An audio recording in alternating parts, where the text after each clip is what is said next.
Bienvenido a la clase, lectura 3, parte 1. Y antes de comenzar, vamos a estar hablando sobre el Espíritu Santo y la Biblia. El Espíritu Santo y la Biblia. Y permite recordar a ustedes de mantenerse ustedes al día en la lectura, por favor. Tenemos dos libros que tenemos que estudiar. El primero aquí es el libro del Dr. Riley y usted ya debe estar al día leyendo. Y también el libro del Dr. Sproul en capítulo 2 debe estar ya leyendo ya para este tiempo en la lectura que está asignada. Manténgase al día, por favor, en su lectura. Vamos a abrir nuestra Biblia en Salmo 119. Y en versículo 18, Salmo 119, en versículo 18, y note este versículo tan pequeñito, y aún la misma vez, es una suprema oración, ¿no? Que podía pronunciar, ¿sí?, un estudioso en las Escrituras por cuanto confiesa la incapacidad del estudiante y la suficiencia del autor divino, donde uno llega y dice, ¿sabe qué, Señor? Yo necesito tu ayuda por medio de la persona del Espíritu Santo. Dice en Salmo 119, en versículo 18, abre mis ojos y miraré las maravillas de tu ley. Las maravillas de tu ley. En esta sección de la clase estaremos estudiando sobre dos temas: la persona del Espíritu Santo y su conexión con la Biblia. El Espíritu Santo y la Biblia. Y vamos a tratar 5 puntos en estas próximas clases, plural. Y va a ser 1, el Espíritu Santo fue el inspirador de las Sagradas Escrituras. 2, el alcance de la expresión, inspiración por el Espíritu. Y también 3, la iluminación del Espíritu. Y 4, la unidad del Espíritu y de la palabra de Dios. Y por fin 5, el Espíritu utiliza hoy en día la palabra de Dios. Hay unos sentimientos que existen hoy día en cuanto muchas personas lo expresan en varias formas, pero a la misma vez no se dan cuenta que se están contradiciendo.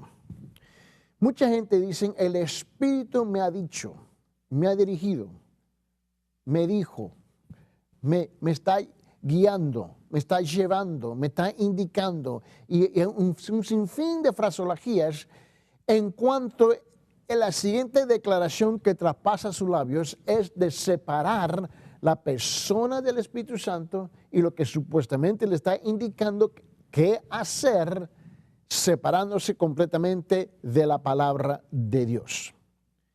Y es ahí donde tú y yo tenemos que topar con la pared de ignorancia. Porque es algo muy común y corriente hoy día de gente hablar que el Espíritu me dijo, el Espíritu me dirigió, me está diciendo, me indicó, etcétera, etcétera, etcétera. Y usualmente las siguientes frases indican que es algo completamente contra la palabra de Dios.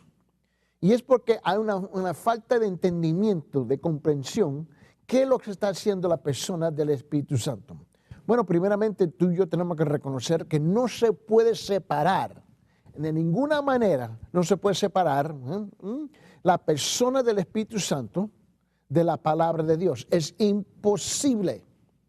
El Padre, el Hijo y el Espíritu Santo son uno, pero tienen funcionamientos distintos en cual se complementan uno con el otro en el desarrollo de la comunicación celestial, siendo Dios comunicándose directamente con nosotros, el hombre, el ser humano. De eso quiero tratar con ustedes en la persona del Espíritu Santo y la Biblia. Note bien conmigo. Tiempo atrás, y déjenme compartir una anécdota con ustedes. Tiempo atrás un hombre llevó a su gastado Nuevo Testamento a un encuadernador para que lo encuadernara con un fino cuero moraquí como tapa y le imprimiera la leyenda el Nuevo Testamento sobre el lomo en letras doradas. Bueno, el día prometido volvió al taller y vio su Nuevo Testamento hermosamente encuadernado. Pero el encuadernador le presentó sus excusas y le dijo: carezco de tipos de imprenta suficiente pequeños para imprimir toda la leyenda en el lomo del libro, de modo que me vi obligado a abreviarla. Observando el lomo del libro, el hombre se vio estas 3 letras, TNT. Nota, que es el nota del traductor aquí. TNT son las iniciales que en inglés corresponden, ¿no? En inglés, the New Testament, o es decir, el Nuevo Testamento. De ahí el juego de palabras de TNT, que también significa en inglés el explosivo trinitotolueno, que es explosión, dinamita. Bueno, el hombre se le quedó mirando a la Biblia y dijo: perfecto, es la dinamita de Dios, la dinamita de Dios. Bueno, mis hermanos, en el Nuevo Testamento Pablo declara de que todas las Sagradas Escrituras provienen de Dios. Tanto es así que expresa. En su Biblia, por favor, note conmigo, el Espíritu Santo representa, ¿ves?, ese poder, la dinamita, ¿ves?, de la palabra de Dios. Sin Él no hubiera sido posible. En 2 Timoteo, en capítulo 3, note conmigo, en versículo 16, por favor. Toda la Escritura es inspirada por Dios. Inspirada por Dios. Estamos hablando de la persona del Espíritu Santo aquí. Y útil para enseñar y para redarguir y para corregir y para instruir en justicia, según 2 Timoteo capítulo 3, en versículo 16. Ahora, note conmigo que la palabra inspirada, vamos a enfocarnos brevemente en esta palabrita inspirada, entre comillas. Se traduce en el vocablo griego que significa literalmente soplo de Dios. Soplo de Dios. Que Dios está soplando, ¿no? Bien, la palabra.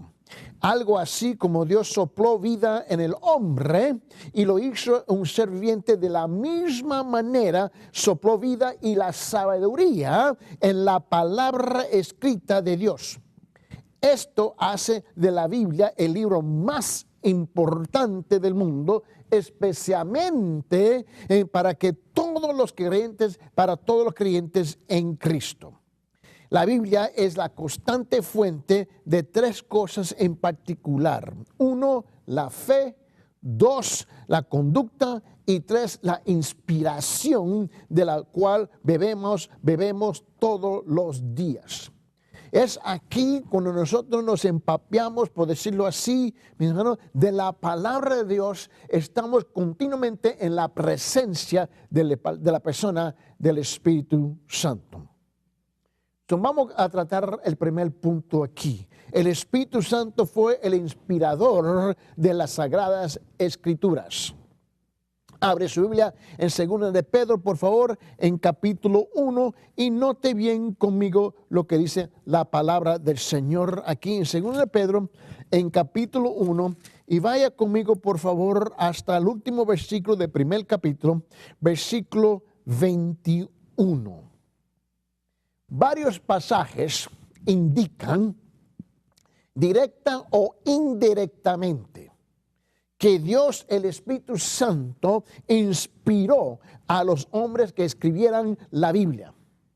No sabemos exactamente cómo grabó su mensaje en el ánimo y en la mente de quienes escogió para escribir su palabra, pero sí sabemos esto, que Dios lo dirigió para que escribieran lo que Él deseaba. Eso es lo más importante.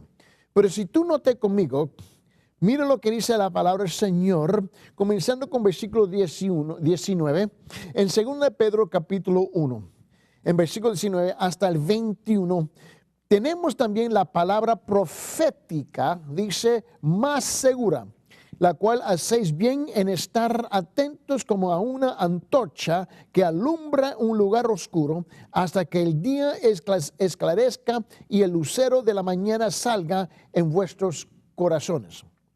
Versículo 20, entendiendo primero esto, que ninguna profecía de la Escritura es de interpretación privada, ninguna.